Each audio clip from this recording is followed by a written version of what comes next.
वो बेटियां तपती धूप में पिछले 30 दिनों से वहीं पे सो रहे हैं, वहीं पे वहाँ पे है, उनके गेम्स बिगड़ रहा है, उनकी सेहत बिगड़ रहा है। प्रधानमंत्री जी को कोई कुछ नहीं पड़ी है। स्मृति ईरानी और सारे 80 जितने इनके एमपीज़ हैं देश के, भाजपा के, सभी को चिट्ठी लिखा है इन पहलवानों ने, बहनों ने, पर कोई उन पे असर ही नहीं। 9 ग्रह उनको अब मज़ा चखा देगी। 9 साल हो गए ना। पर प्रधानमंत्री जी का जब संरक्षण, पूरे भाजपा का संरक्षण जिस इंसान को मिले, बाहुबली एमपी जो है, उसका अगर कोई बाल वाका नहीं कर सकते, अगर वो यौन शोषण में भी लिप्त हो या एक्यूज्ड हो, तो ये दिखा रहा है कि ये जो देश का संसद है वो सिर्फ और सिर्फ ऐसे लोगों को बचाने के लिए है। मगर ब्रिजभूषण जो हैं वो तो कह दिए कि हमने नार्को टेस्ट के लिए उन्होंने चुनौती दे दी है। कहीं ना कहीं ये है कि उनको डर नहीं है किसी चीज़ का।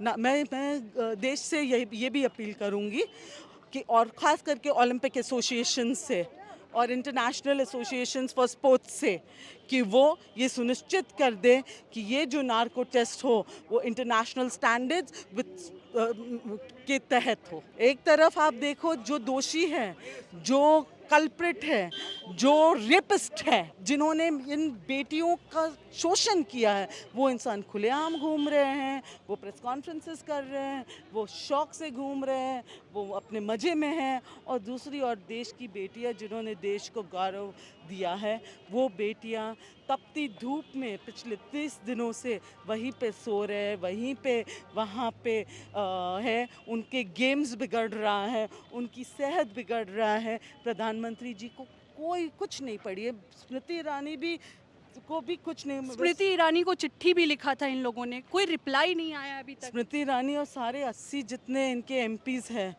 देश के, भाजपा के, सभी को चिट्ठी लिखा है इन पहलवानों ने, बहनों ने, पर कोई उन पे असर ही नहीं है, क्योंकि वो जानते हैं कि वो अपने बिना आका के परमिशन से कुछ नहीं कर सकते। पर ज़रूर इन महिला सांसदों को आने वाले समय में जब वो जाएंगे चुनाव में, जब वो जाएंगे वोट मांगने लोगों के बीच, जो 50% महिलाएं हैं, वो उनसे पूछेंगे कि आप तब बेटियों के साथ क्यों नहीं खड़े थे, आप क्यों उनके हित में नहीं खड़े थे।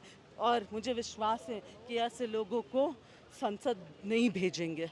संसद से खबर आई है कि 28 मई को उद्घाटन हो रहा है नए संसद का। बिल्कुल, और ये भी खबर आई है कि उद्घाटन जो है वो प्रधानमंत्री जी जो है वो खुद करना चाहते। इतने उनकी आकांक्षा है, उनकी महत्व, वो इतनी अपने ईगो रखते हैं कि ये जो अधिकार जो होना चाहिए एक राष्ट्रपति का अधिकार छीन रहे हैं। और तब जब ये राष्ट्रपति 50% महिलाओं की वो रिप्रेजेंट्स 50% विमेन, वो देश की आधी आबादी को रिप्रेजेंट करती है, और साथ ही साथ एक ट्राइबल है, एक ट्राइबल महिलाओं को वो अपनी अधिकारों से वो उनका अधिकार है, वो उस अधिकार से वो उसको वंचित रख रहे हैं। लगातार 1 महीने आज कंप्लीट हो गए हैं धरने पे बैठे हुए पहलवानों के, महिलाएं बैठी हुई हैं।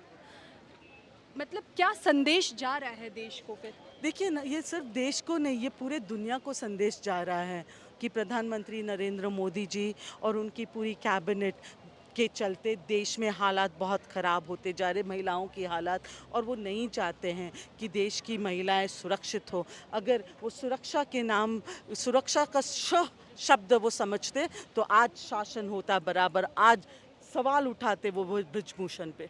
ब्रिजभूषण ने एक बयान दिया था, कहा था कि अगर नरेंद्र मोदी और अमित शाह कह देंगे तो हम अभी के अभी इस्तीफा दे देंगे।